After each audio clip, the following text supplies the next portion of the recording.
Research group of BPSC में आपका स्वागत है। मैं हूं डॉक्टर आर के सिंह। आपके साथ आज चर्चा करेंगे भूगोल की कुछ खंड का। मैंने जैसे आपको पहले वीडियो में बता रखा था कि पढ़ने का कोई तरीका भी हम लोग का होगा, जैसे कि जीएस पोर्शन में हम लोग पढ़ रहे थे ज्योग्राफी, हिस्ट्री, पॉलिटी और इकोनॉमिक्स। फिर हम लोग करंट और इससे जुड़ा हुआ जनरल साइंस भी पढ़ेंगे। हमने ये इतना खंड तत्काल पढ़ेंगे क्योंकि हमें अभी संभावित ऐसा कोई भी नोटिफिकेशन बिहार सरकार की ओर से नहीं मिला है जिसे आपको एक एक्यूरेट सब्जेक्ट बता सके। अगर आपको हम अपने हिसाब से स्टार्ट करना चाहें तो ज्योग्राफी से स्टार्ट करेंगे, और ज्योग्राफी से चूंकि स्टार्ट करेंगे तो बच्चे सारे खंड को आपको उसी हिसाब से हम पढ़ाएंगे, अनुमान के आधार पर पढ़ाएंगे। अनुमान के आधार पर ये तय करेंगे हम लोग कि ज्योग्राफी में पढ़ना कैसे है। ज्योग्राफी को दो खंड में बांट के हम लोग पढ़ेंगे। पहला खंड होगा वर्ल्ड ज्योग्राफी यानी विश्व भूगोल का, और दूसरा खंड होगा इंडियन ज्योग्राफी। तो ज्योग्राफी को हम लोग दो भाग में बांट के पढ़ेंगे। एक आपका वर्ल्ड ज्योग्राफी,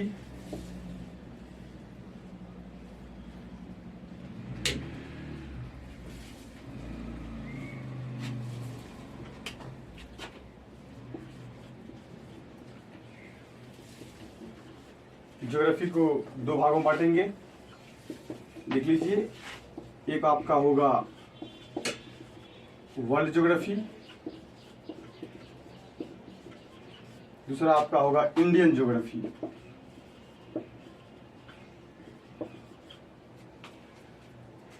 तत्काल हम बात करेंगे वर्ल्ड ज्योग्राफी की। इंडियन ज्योग्राफी की चर्चा हम पिछले कक्षा में आगे की कक्षा में करेंगे, क्योंकि इंडियन ज्योग्राफी जब विषय वस्तु जारी हो जाएगी तो आपको पढ़ने में एक अलग रुचि पैदा होगा। तत्काल हम लोग वर्ल्ड ज्योग्राफी को पढ़ेंगे, और वर्ल्ड ज्योग्राफी में कुछ ऐसे खंड पढ़ेंगे जैसे कि वर्ल्ड ज्योग्राफी को हम लोग दो भाग में बांटेंगे, यानी विश्व भूगोल को दो भागों में बांट के पढ़ेंगे। विश्व भूगोल को भी दो भागों में बांटेंगे। पहला भाग मेरा होगा भौतिक भूगोल का, फिर दूसरा भाग मेरा होगा मानव भूगोल का। जैसे कि भौतिक भूगोल और दूसरा होगा मेरा मानव भूगोल।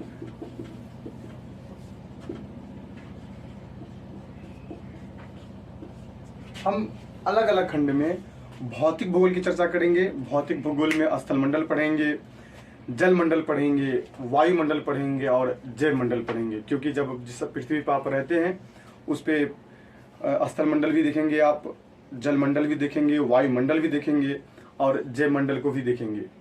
फिर मानव भूगोल में अगर मानव इस पृथ्वी पर है तो उसने वो कोई ना कोई आर्थिक क्रिया भी तो करेगा, तो आर्थिक भूगोल पढ़ लेंगे। मानव है तो कहीं ना कहीं तो रहेगा, इससे हम आवास भूगोल पढ़ लेंगे। अगर मानव है तो उसकी कुछ आबादी भी तो होगी, वहाँ से हम जनसंख्या भूगोल पढ़ेंगे।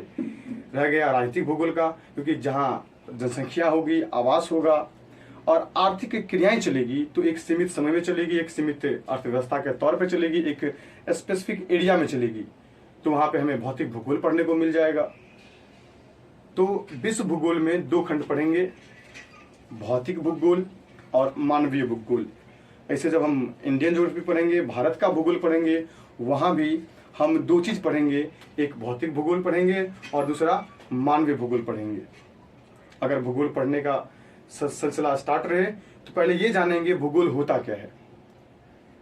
भूगोल पृथ्वी पर या पृथ्वी की सतह पर मानव के आवास के रूप में जो अध्ययन करेंगे वही तो भूगोल है।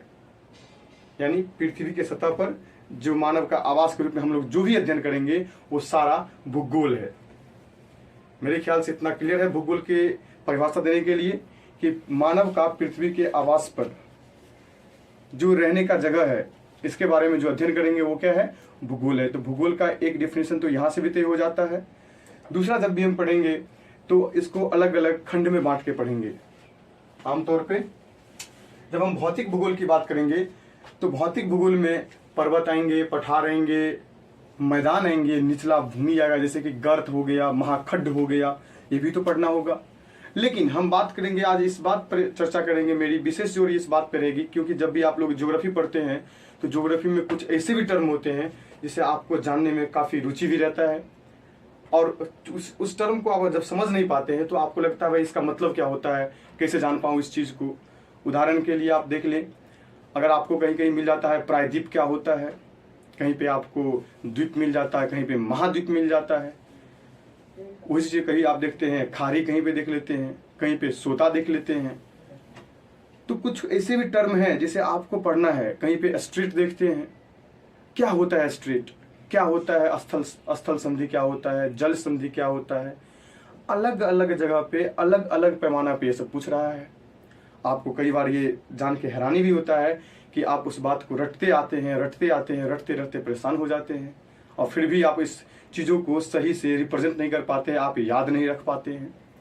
आज जो मेरा विचार रहेगा, आज मेरा चर्चा रहेगा, ज्योग्राफी पढ़ने से पहले कुछ उससे जुड़ा कुछ टर्म को पढ़ ले, फिर हम लोग जब कक्षा नियमित रूप से स्टार्ट रहेगी उसमें जहाँ जहाँ किसी शब्दावली का अगर यूज हो तो वहाँ पे उसके विशेषताओं के बारे में अध्ययन करते रहेंगे। लेकिन आज मेरा विशेष जोर रहेगा कि ज्योग्राफी से जुड़ा हुआ यानी भूगोल से जुड़ा हुआ कोई ऐसी भी शब्दावली होगा जिसे हमें पढ़ना जरूरी है, उस शब्दावली को जानना जरूरी है। और जब उस शब्दावली को आप जान जाइएगा तो भूगोल को पढ़ने का नजरिया भी बदल जाएगा।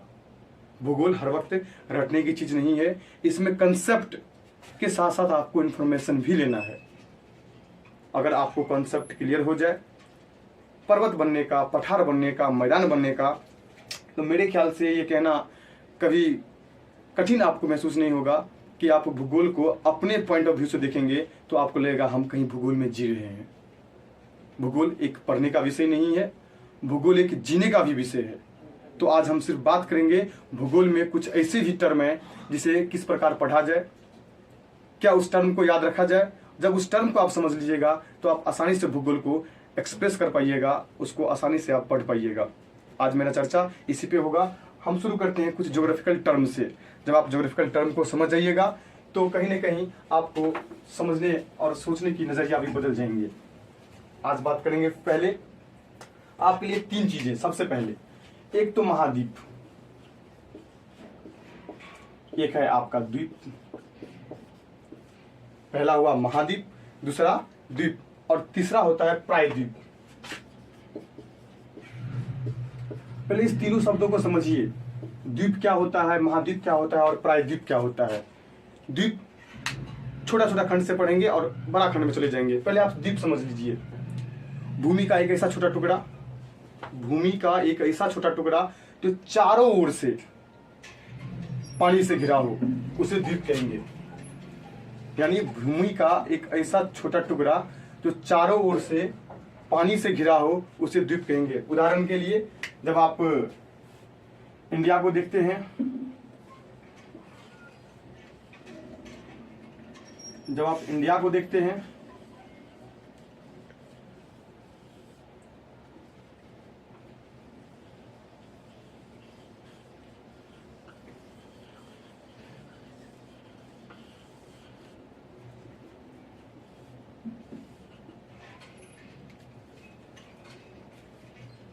जब आप इंडिया को देखते हैं तो आप देखते होंगे कि ये इस तरह का कुछ द्वीप हैं। ये द्वीप अंडमान निकोबार का द्वीप समूह है। देखिए आप आधा आइडिया तो हो ही जाएगा कि ये द्वीप है और इसे चारों ओर पानी है, क्योंकि बे ऑफ बंगाल, बंगाल की खाड़ी में ये है। आपके अंदर से आता होगा खाड़ी क्या होता है, हम आगे चर्चा इसकी भी करेंगे। तो ये समझिए कि ये द्वीप जो है चारों ओर पानी से घिरा है, तो ये द्वीप हो गया। फिर आप देखते होंगे कि इस तरह से कुछ मूंगे के आकार का द्वीप भी है पश्चिम में, जिसे हम लोग भी लक्षद्वीप के नाम से जानते हैं। तो द्वीप भूमि का वो छोटा टुकड़ा जो चारों ओर पानी से घिरा हो। तो आप अंदर से आएगा भाई महाद्वीप क्या होता है, बस सिंपल सा एग्जांपल। भूमि का वो बड़ा सा टुकड़ा जो चारों ओर पानी से घिरा हो, वो महाद्वीप है। द्वीप और महाद्वीप कहने के लिए इतना पर्याप्त होगा कि आप द्वीप और महाद्वीप को समझ रहे हैं। महाद्वीप क्या होता है? पृथ्वी पर सामान्यतः ज्योग्राफी के दृष्टिकोण से हम लोग 7 महाद्वीप के बारे में चर्चा करते हैं। वो महाद्वीप है नॉर्थ अमेरिका, उत्तर अमेरिका, साउथ अमेरिका यानी दक्षिण America, Africa, Europe, Asia, Australia और अंटार्कटिका। जब आप इस महाद्वीपों को पढ़ते हैं तो आपके अंदर से तो आइडिया होगा कि महाद्वीप होता क्या है। तो भूमि का वो बड़ा से बड़ा टुकड़ा जो चारों ओर पानी से घिरा हो उसे हम लोग महाद्वीप कहते हैं। द्वीप और महाद्वीप का कंसेप्ट आपको क्लियर हो गया होगा। तो हम आते हैं प्रायद्वीप पर। प्रायद्वीप क्या होता है? भूमि का वो टुकड़ा जो तीन ओर पानी से घिरा हो, यानी इसका एक छोर भूमि से जुड़ा होगा।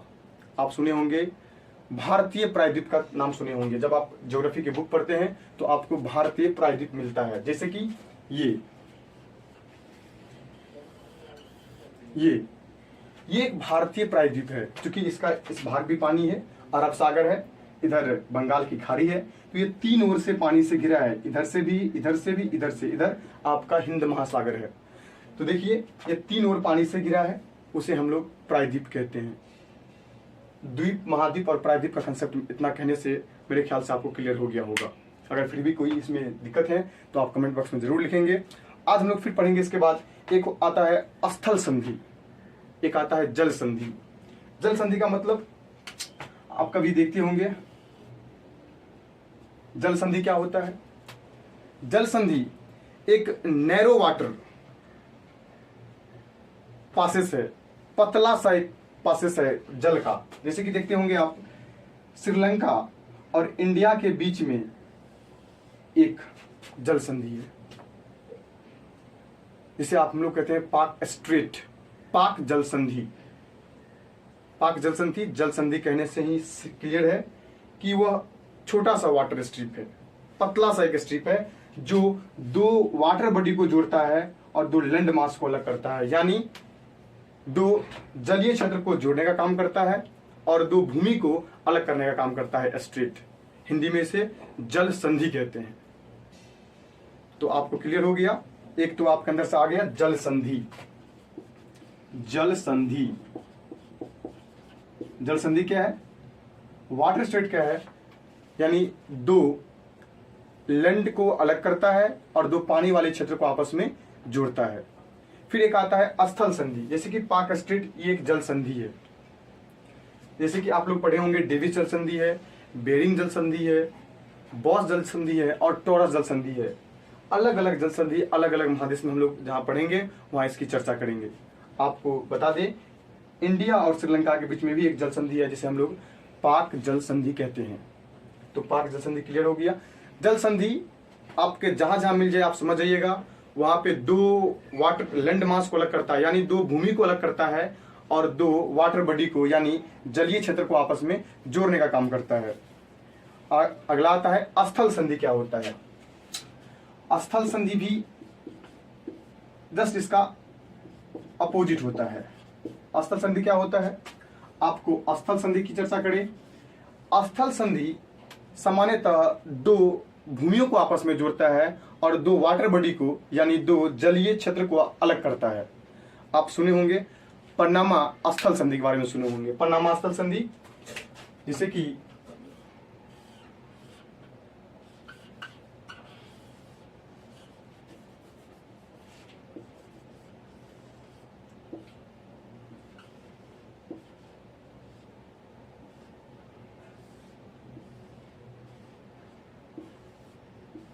देखिए ये जो है उत्तर अमेरिका है और ये दक्षिण अमेरिका है।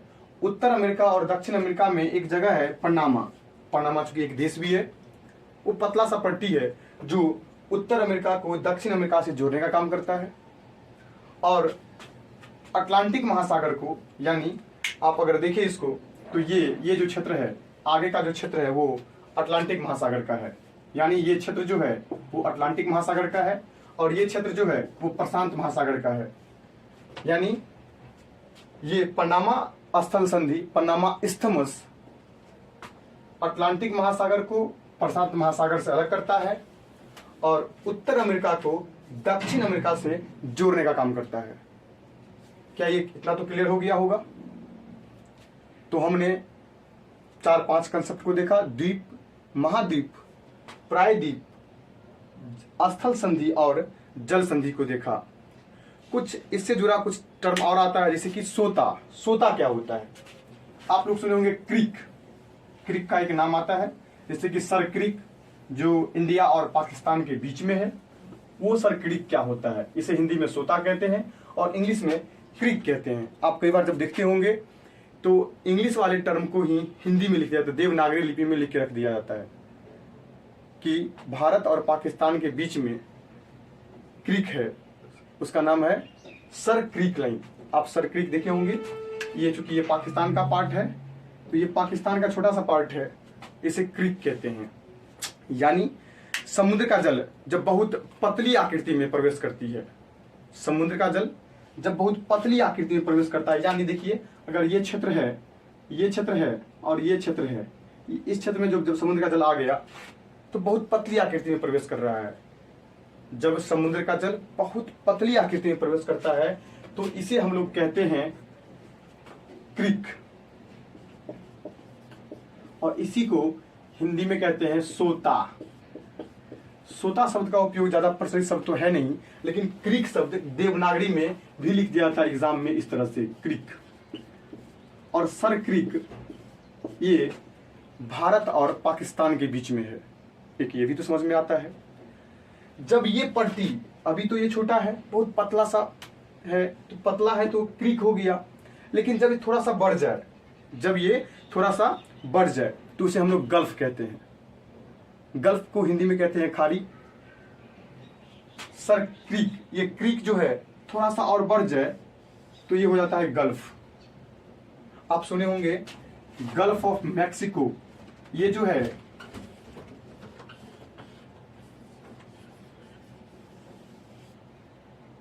ये क्षेत्र को कहते हैं मैक्सिको की खाड़ी। यानी जब ये क्रीक थोड़ा सा बड़ा हो जाए, यानी श्रोता से जो सोता मत से थोड़ा सा बड़ा हो जाए तो वो आपका हो गया खाड़ी। खाड़ी यानी गल्फ, GULF, इसका हिंदी अनुवाद खाड़ी होता है। अगर जब ये गल्फ थोड़ा और बड़ा हो जाए तो इसे हम लोग कह देते हैं बे। बे का भी हिंदी ट्रांसलेट खाड़ी ही है, क्योंकि इसे खाड़ी, ट्रांसलेशन में कोई दिक्कत नहीं है, दोनों में खाड़ी ही लिखा रहेगा। लेकिन गल्फ हिंदी में जब वो इंग्लिश भाषा को देवनागरी में लिख के दे देगा गल्फ, और कहीं आपको दे देगा बे, जहां आपको गल्फ दिया है यानी खाड़ी है, तो खाड़ी वो छोटी सी आकृति है, यानी वो क्रीक से थोड़ा बड़ा है तो गल्फ, और गल्फ से थोड़ा और बड़ा हो गया तो उसे खाड़ी कह देते हैं। जैसे आप लोग देखते होंगे ये जो है ये बे ऑफ बंगाल है, बे ऑफ बंगाल यानी बंगाल की खाड़ी।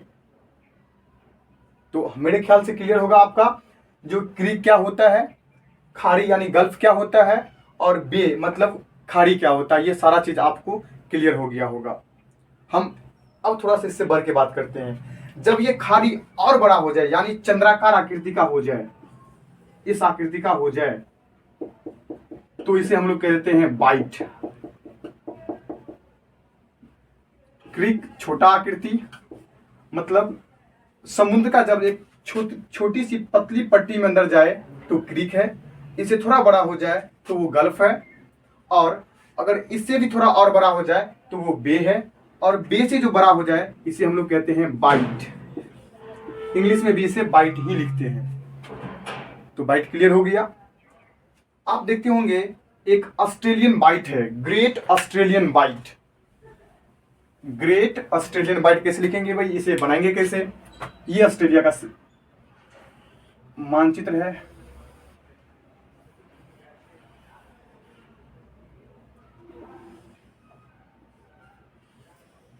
ये है, ये ऑस्ट्रेलिया है आपका। ऑस्ट्रेलिया का ये जो पार्ट है इसे हम कहते हैं Great Australian Bight. Great Australian Bight. अब आपको एक एक शब्द से आप परिचित होंगे कि क्रीक क्या होता है, सोता क्या होता है, गल्फ यानी खाड़ी क्या होता है, बे क्या होता है, और बाइट क्या होता है। अगर इस बाइट से अलग आएंगे तो आपको नजर आ जाएगा कि ये ग्रेट ऑस्ट्रेलियन बाइट इसी का एक एग्जाम्पल है। फिर हम लोग बात करेंगे एक स्थल अवरुद्ध देश क्या होता है और एक बफर कंट्री क्या होता है। बफर कंट्री यानी बफर देश। बफर का मतलब होता है वो छोटा देश जो दो शक्तिशाली देशों के बीच में आ जाए। उदाहरण के लिए चीन और भारत के बीच में एक कंट्री है नेपाल, एक कंट्री है आपका भूटान। तो नेपाल और भूटान को बफर कंट्री कहते हैं। वैसे ही चीन और रसिया के बीच में कंट्री है मंगोलिया, जिसे बफर कंट्री का संज्ञान दिया जाता है। तो क्लियर होगा, बफर कंट्री वो कंट्री जो दो शक्तिशाली कंट्री के बीच में आता है। बफर कंट्री क्लियर हो गया। एक होता है स्थल अवरुद्ध देश, लैंड लॉक्ड कंट्री, मतलब वो कंट्री जो चारों ओर से लैंड से घिरा हो, यानी एक भूमि से घिरा हुआ एक ऐसा देश जिसे हम लैंड लॉक कंट्री कहते हैं। आप सुने होंगे जैसे कि कजाकिस्तान है। कजाकिस्तान सबसे बड़ा लैंड लॉक्ड कंट्री है क्योंकि इसके चारों ओर कहीं ना कहीं देश ही है और ये देश बीच में है। जैसे कि आप सुने होंगे कंट्री है ये, आप देख लें इसको इस तरह से। मंगोलिया को देख लीजिए, ये इधर चाइना है, इधर आपका चीन है और इधर छोटा सा पार्ट, और ये जो है आपका रसिया है यानी रूस है। तो ये जो क्षेत्र है मंगोलिया का वो एक लैंड लॉक्ड कंट्री है। तो आज ने हमने पढ़ा द्वीप क्या होता है, महाद्वीप क्या होता है, प्रायद्वीप क्या होता है, फिर हमने पढ़ा जल संधि क्या है, फिर स्थल संधि क्या है, फिर हमने पढ़ा क्रीक क्या होता है। क्रीक के बाद हमने फिर से स्टार्ट किया कि क्रीक से थोड़ा सा बड़ा हो जाए तो उसे हम लोग कहते हैं गल्फ, और गल्फ और बड़ा हो जाए तो बे बन गया, और बे थोड़ा सा चंद्राकार आकृति धारण कर ले तो उसे हम लोग कहते हैं बाइट। फिर हमने पढ़ा स्थल अवरुद्ध देश क्या होता है और बफर कंट्री क्या होता है। जब दो शक्तिशाली कंट्री के बीच में एक छोटा कंट्री आ जाए उसे बफर कंट्री कहते हैं। फिर एक स्थल अवरुद्ध यानी लैंड लॉक्ड कंट्री क्या होता है, वो कंट्री जो चारों ओर किसी न किसी देश से घिरा हो, उसका एक भी भाग किसी जलीय सीमा से न लगता हो, उसे लैंड लॉक्ड कंट्री कहते हैं। मेरे ख्याल से इतना कंप्लीट होगा, आप लोग इतना कर लेंगे। अगर इतना में कोई आपको दिक्कत है तो आप कमेंट बॉक्स में लिखेंगे। फिर आपको एक बार और दोहरा दूं, अगर जो क्लास अभी आपको पढ़ाया गया है अगर इसका पीडीएफ चाहिए, पीडीएफ फॉर्म में चाहिए, तो आप 8789221523 से जुड़ के व्हाट्सअप नंबर ये है, व्हाट्सअप ग्रुप नंबर ये है, आप यहाँ से जुड़ के इस क्लास का पीडीएफ ले सकते हैं। फिर जब इस क्लास का पीडीएफ मिल जाए आपको, अगर उसमें भी कोई दिक्कत हो तो आप कमेंट बॉक्स में लिखेंगे, और इस चैनल को सब्सक्राइब और लाइक जरूर करेंगे। चैनल का नाम रिसर्च ग्रुप ऑफ बीपीएससी।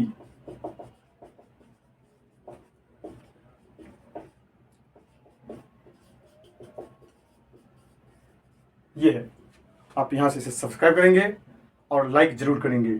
जी धन्यवाद। आपको पता है वीडियो मेरा 3 खंड में होने वाली है। वीडियो का एक खंड तो कंप्लीट है, हम आज वीडियो के दूसरे खंड की बात करेंगे। यानी आज जो वीडियो का दूसरा खंड होगा मेरा वो रहेगा आगे की राह। आगे की राह, आगे की राह में हम ऐसे प्रश्न को लेके आएंगे जो बीपीएससी ने विगत वर्षों में पूछ रखा है। यानी बीपीएससी अब तक जितने भी एग्जाम ले रखा है उसमें से कुछ प्रश्न ऐसे होंगे जो विगत वर्ष में पूछे हुए प्रश्नों को हम आगे की राह में लेके आएंगे। आगे की राह में पहला टॉपिक मेरा ये रहेगा कि प्रकाश एक विद्युत चुंबकीय तरंग है। आप लोग भी लिखिएगा, प्रकाश एक विद्युत चुंबकीय तरंग है। विद्युत चुंबकीय तरंग है। अब आपके अंदर से ये प्रश्न तो आएगा ही, ये विद्युत चुंबकीय तरंग क्या होता है। ऐसा तरंग जिसे गमन करने के लिए माध्यम की आवश्यकता नहीं होती है, ऐसे तरंग को विद्युत चुंबकीय तरंग कहते हैं। यानी प्रकाश भी एक विद्युत चुंबकीय तरंग है। ये कहने मात्र से सिद्ध हो जाएगा कि चूंकि प्रकाश निर्वात में भी ट्रेवल करता है, निर्वात में भी गमन करता है और एयर में भी गमन करता है, तो चूंकि प्रकाश को चलने के लिए कोई माध्यम की आवश्यकता नहीं होती है, इसीलिए प्रकाश को हम लोग भी कह देंगे विद्युत चुंबकीय तरंग है। दूसरा बात, आगे की राह में प्रकाश वर्ष जो है दूरी की सबसे बड़ी इकाई है। प्रकाश वर्ष दूरी की सबसे बड़ी इकाई है। दूरी की सबसे बड़ी इकाई है।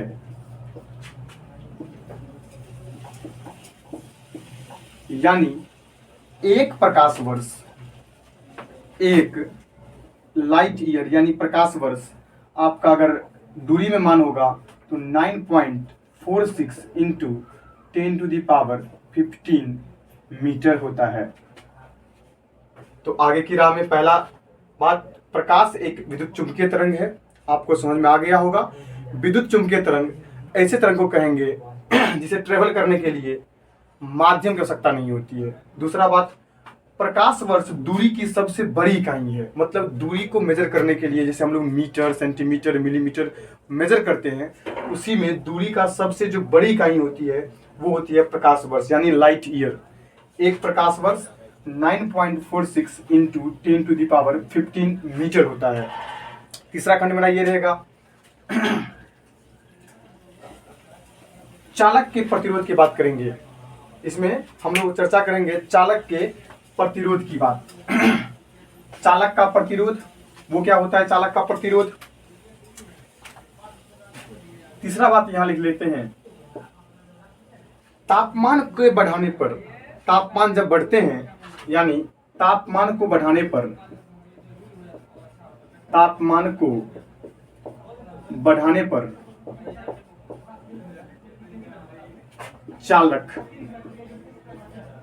चालक का प्रतिरोध, चालक का प्रतिरोध, तापमान को बढ़ाने पर चालक का प्रतिरोध बढ़ता है। तापमान को बढ़ाने पर चालक का प्रतिरोध बढ़ता है। वहीं अर्धचालक का घटता है। अर्धचालक का घटता है। ये विगत वर्ष बीपीएससी में पूछा हुआ प्रश्न है। तापमान के बढ़ने पर चालक का प्रतिरोध बढ़ता है और अर्धचालक का प्रतिरोध घटता है। आप कहिएगा अर्धचालक क्या होता है? ऐसा पदार्थ जिसमें कुछ अचालक के और कुछ चालक के दोनों गुण जिसमें मौजूद हो उसे अर्धचालक कहते हैं। उदाहरण के लिए सिलिकॉन और जर्मेनियम। तीसरा बात हो गया। चौथा बात की बात करेंगे,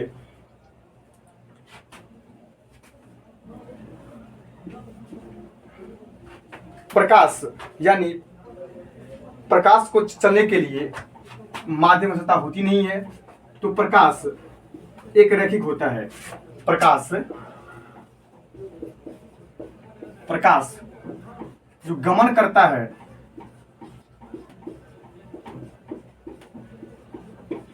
वो एक रेखीय होता है। वो एक रेखीय होता है। एक रेखीय मतलब प्रकाश सीधी रेखा में गमन करती है। एक रेखीय कहने का मतलब प्रकाश सीधी रेखा में गमन करती है। तो ये मेरा 4 बात हुआ। 5वां बात, इस आगे की राह में, चूंकि हम आपको बताए थे कि आगे की राह में 5 बात पढ़ेंगे, उसमें से 4 बात तो ये हुआ। 5वां बात हम लोग पढ़ेंगे पारा के बारे में। पारा जिसे इंग्लिश में मरकरी कहते हैं। मरकरी का प्रतिरोध तापमान के लिए और विद्युत के लिए अलग अलग है। यानी पारा ताप का तो सुचालक है, ताप का सुचालक है। पारा ताप का सुचालक है, लेकिन वहीं यह विद्युत का कुचालक है। हर दिन हम इस तरह आगे की राह में 5 बातों को लेके आएंगे। 5 बात वो होंगे जो बीपीएससी ने विगत वर्ष पूछ रखा है। फिर हम कुछ समसामयिक मुद्दे की बात करेंगे, 1, 2, 3 या 5, मतलब 2 से 5 तक समसामयिकी की कुछ कुछ टर्म पढ़ लेंगे, जिससे आपको कहीं ना कहीं समसामयिकी से जुड़ाव महसूस होगा। इसलिए मेरा तीसरा खंड ये रहेगा, यानी पहला खंड कंसेप्ट से जुड़ा होगा, दूसरा खंड आगे की राह होगा। आगे की राह में हम वो चीज़ पढ़ेंगे जो बीपीएससी ने विगत वर्ष में पूछ रखा है, और तीसरा खंड आपका यहाँ से समसामयिकी का होगा, समसामयिकी का होगा, समसामयिकी का होगा। इसमें क्या पढ़ेंगे, बिहार से जुड़े हुए राष्ट्रीय और अंतर्राष्ट्रीय कुछ शब्दों को हम लोग पढ़ लेंगे। जैसे गयाजी डैम के बारे में काफी चर्चा में रहा है, Gayaji dam, Gayaji dam, Gayaji dam गया में है, फल्गु नदी के ऊपर। तो गयाजी डैम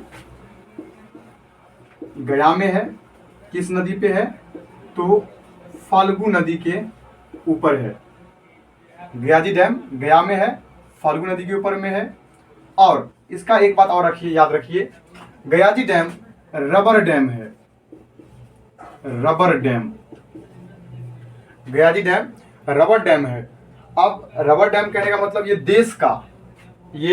देश का सबसे बड़ा, देश का सबसे बड़ा, देश का सबसे बड़ा रबर डैम है। इस डैम की जो ऊंचाई है वो लगभग 411 मीटर के आसपास है, लगभग 411 मीटर, याद रख लीजिए।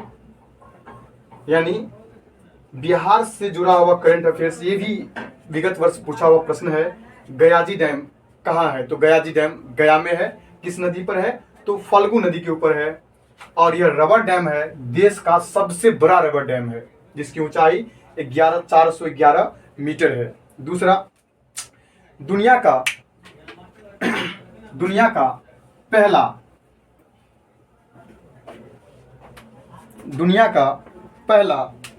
रामायण विश्वविद्यालय,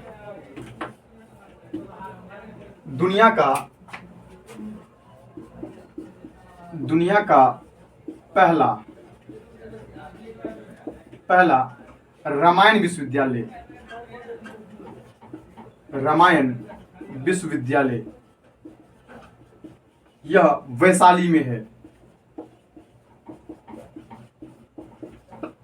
यानी दुनिया का जो पहला रामायण विश्वविद्यालय है,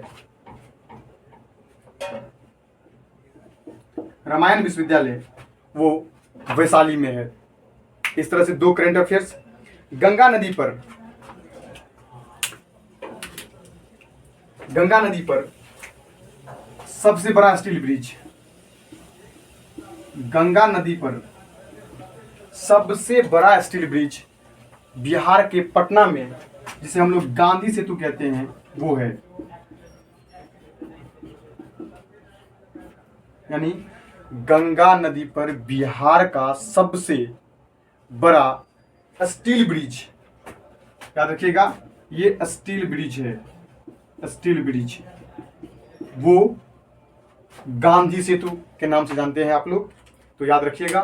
आज का क्लास इतना ही तक।